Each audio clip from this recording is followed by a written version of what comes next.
Thank you all for coming. I'm just going to be real quick. I want to introduce who you're here to see, obviously. Leighton Meester, please.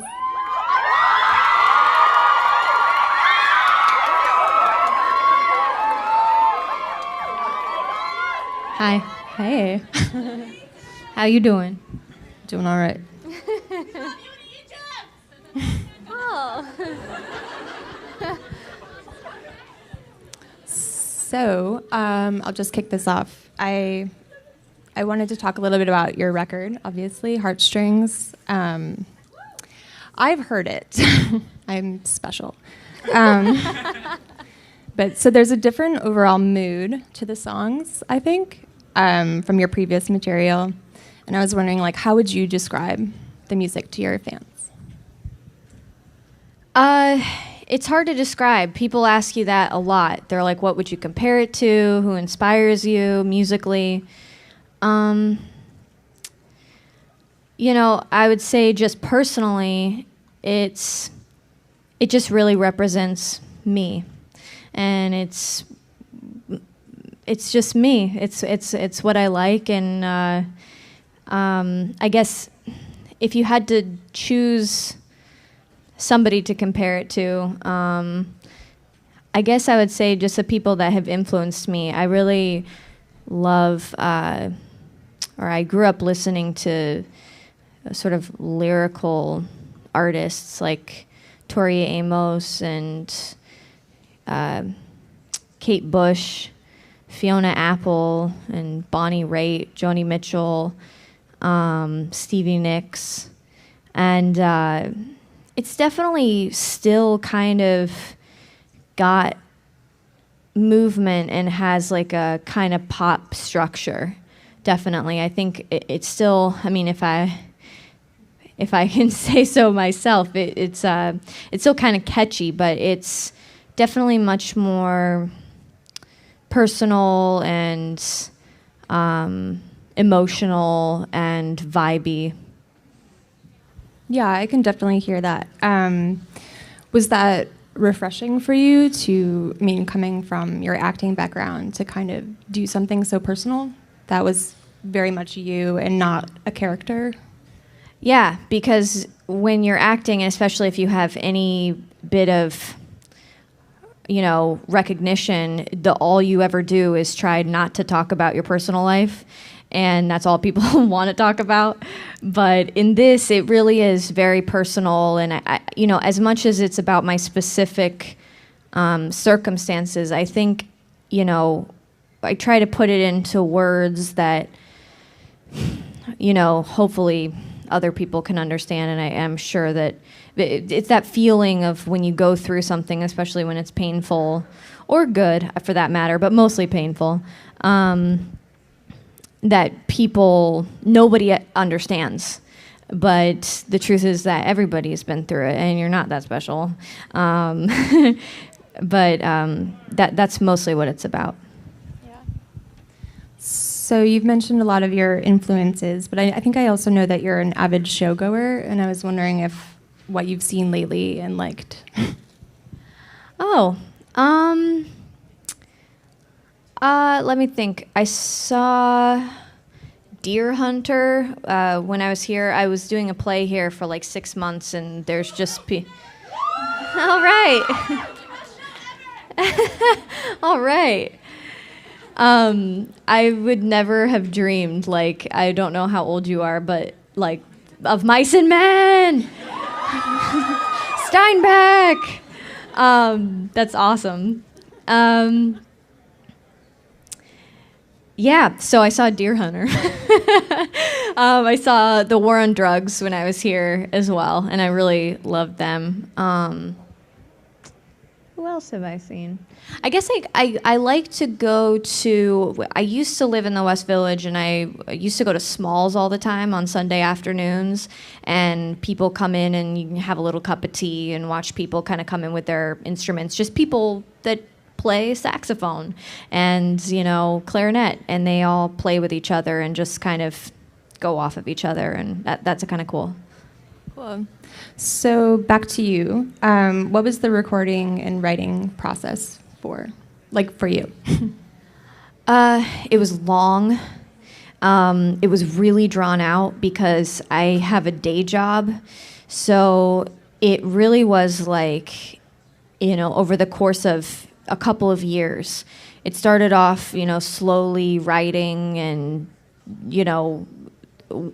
basically working towards having a body of songs, but really not thinking, oh, this is going somewhere. Never thought that. But then at some point, I ended up being introduced to my producer, who's also playing here with me in a little while. His name is Jeff Trott. And we did a bunch of pre-production. We kind of got together and just got a sense of what each of us was about. And we match. We go together really well. And we just basically sat in his studio for a couple of months, spread out over the course of a year, and did a bunch of pre-production. So, I would play a song and sort of discuss it and figure out the sound and what I was looking for. And then he and I would basically just put together different sounds and find every little element and record it that way in kind of a makeshift rough. Actually, it sounded pretty good for being a pre-production. And then last summer, we got together with a whole band and we did a live room studio recording. And that was with a bunch of musicians that are really awesome, and they all learned their parts. And then after that, I went in and recorded all my vocals, my singing. And then after that, I left for 6 months, and I was like, well, I guess I'm leaving, because I was coming here to do the play, and I thought that I just will never have time to do this. And then after that was done, I was like, oh, holy crap, I can do this. So it's great. And usually when you're an actor too, you have time off and it's like, I'm never going to work again. And it's like the worst feeling ever. But this is a great feeling because I can take time and actually do it. And I'm really enjoying it. So also this record is on your own label, Hotly Wanting, is that right?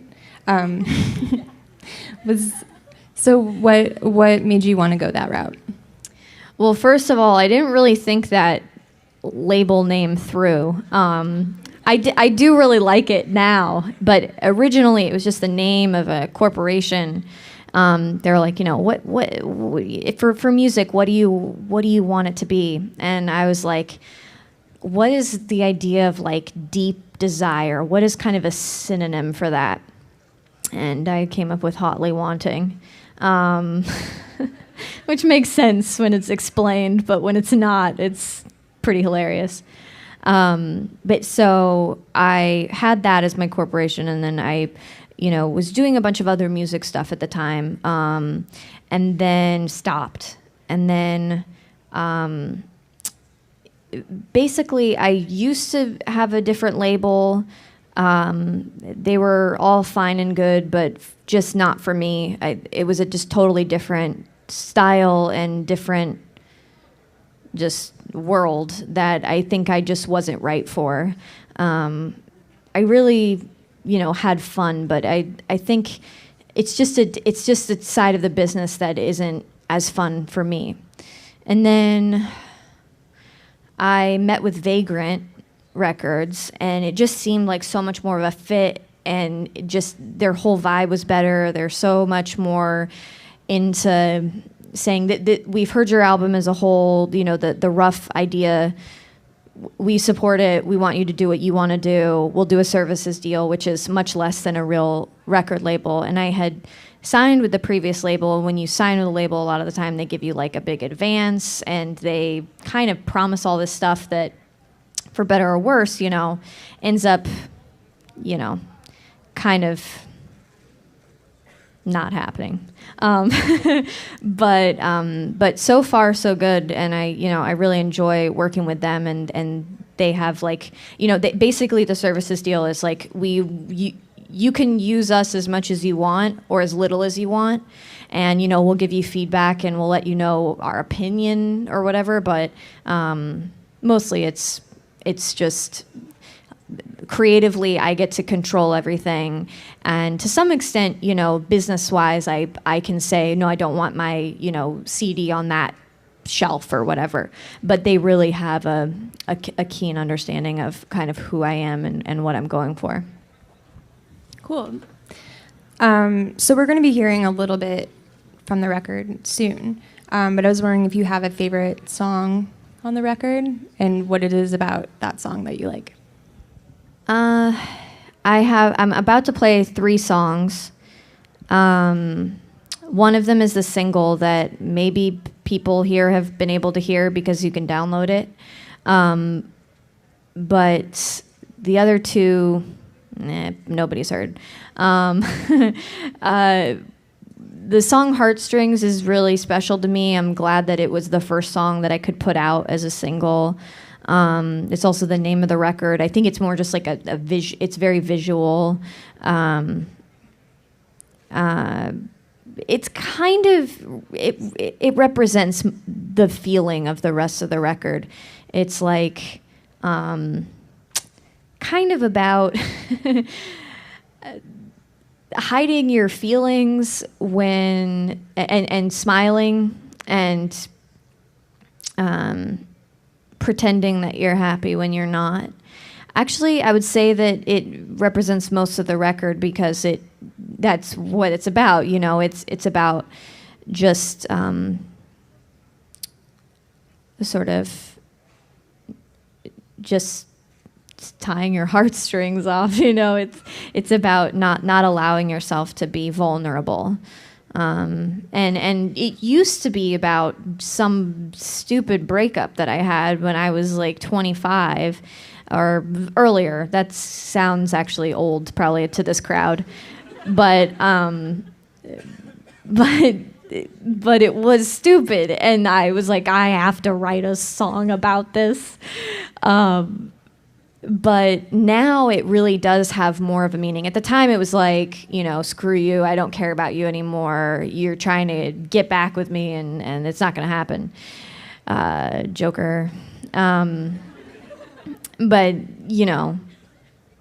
now it's more about sort of coming to realize, especially like growing up, and I feel like I've done a lot of that in the last couple years. Just about, especially sort of the juxtaposition between my day job and this, being, sort of, no matter what you're going through, you have to embody another character and sort of pretend, which can be fun, but it also can be tiring. So there's some layers there, is what you're saying. Sure, I like to think that. Yeah. So are there any other lyrical themes present, or is that basically the... No, I mean, I guess that, Heartstrings, the song represents kind of the time in my life that I wrote a lot of these songs, and sort of that feeling. But I have another song on the record that is about, it sounds really happy.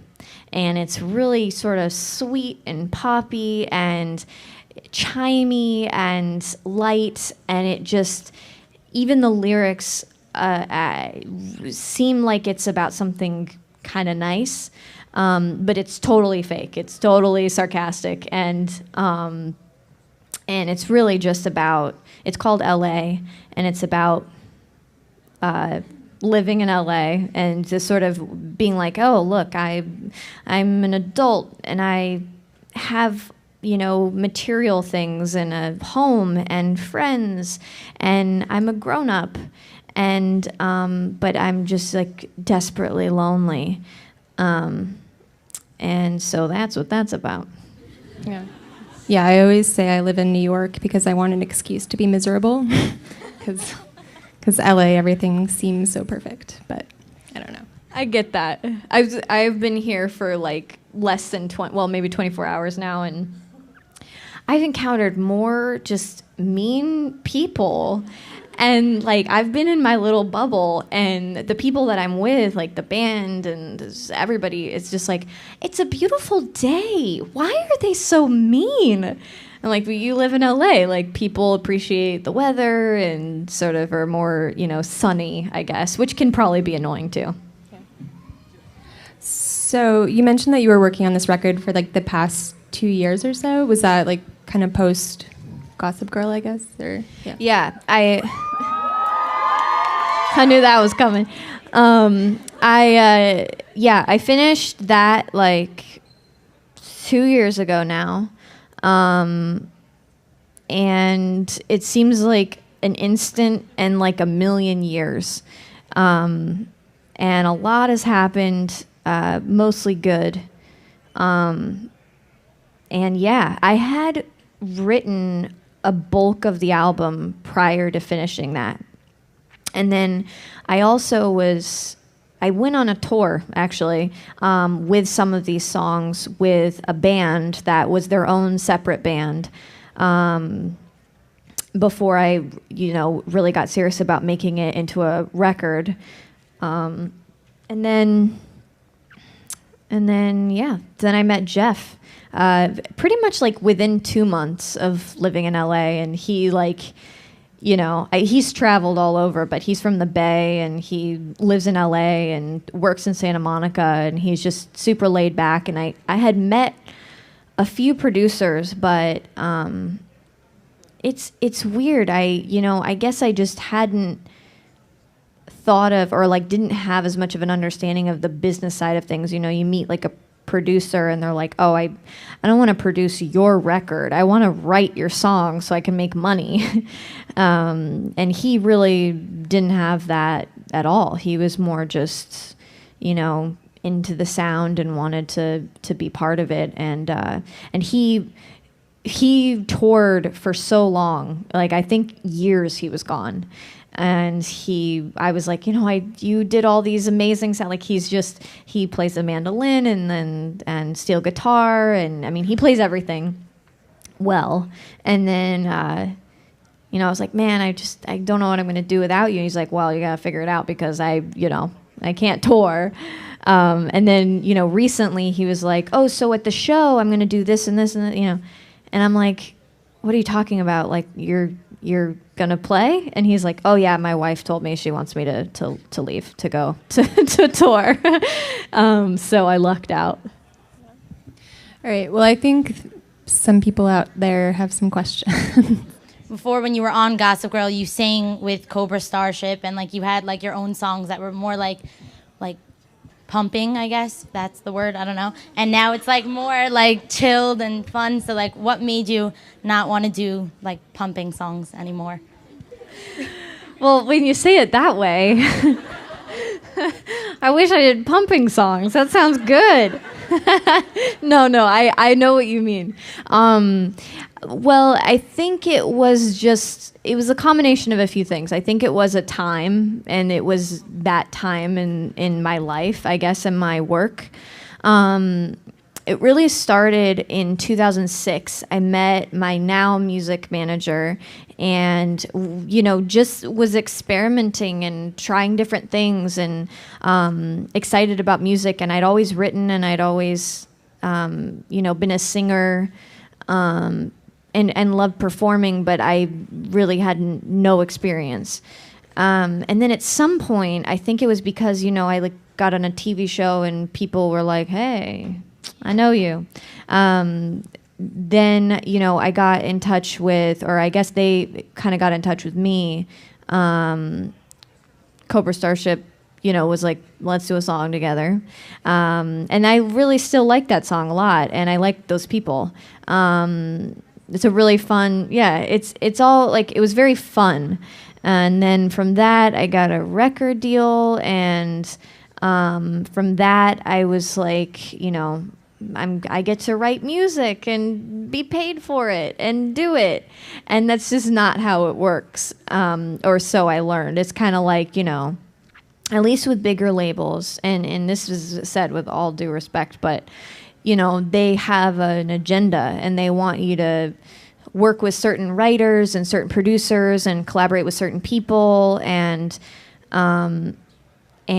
if they don't want you to put out a certain song, especially one that you've written by yourself, so it means barely any money going to different hands, they're not going to promote it if they don't want to. And, you know, I ended up putting out a second song while on the label, but it didn't get any push from them. So I was glad to just, you know, wash my hands of it and you know, very amicably say, I don't think this is right for me and for you. And then we parted ways. And then during that time, I think all along, I sort of like, I liked it, but it wasn't like this. And so during that time, I was writing and just living and being alive and writing, you know, basically the bulk of this album. And then that's how that happened. Hi. Hi. We are some French students here, and we love when you sing in French. So can you say something in French for us?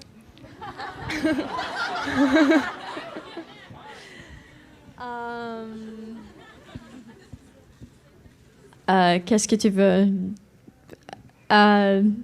Je vous aime. Thank Merci. you. Thank you. Hello. Hi, I'm Anya.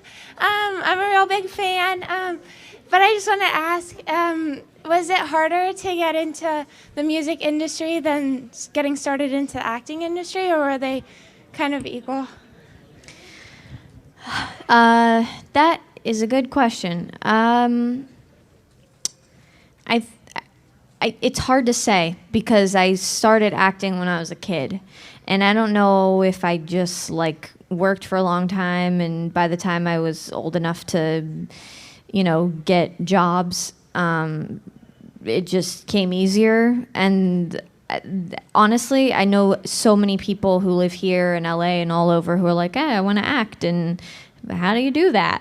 And I just got very, very lucky. And I mean, lucky in the terms of like, I've been working for 17 years and like, you know, since I was 11 years old. But, so I know how hard it is to break into that. And even still, I mean, I have to say, once you get to one like point in your career, you're like, okay, wait, I'm done. Like, I want to do more. You're like even now, I think if I look back at 5 years ago, I'd be like, oh, if I were there, I'd be happy. But now I'm there, and I'm like, oh, I want more. And as far as music goes, I really don't know. I was like, totally don't know. I think I'm really lucky in that way because I mean, there's I putting out an album right now for the first time ever, and these people are here and like giving me speeches and stuff, and like that's crazy and totally unheard of for people who just like put out one song so far. So I feel like maybe I have a better understanding of the business side of acting, but that doesn't necessarily mean that it's easier. I just know it better. But man, both are weird, just weird careers, weird route to go. But totally different and totally fun. Thanks.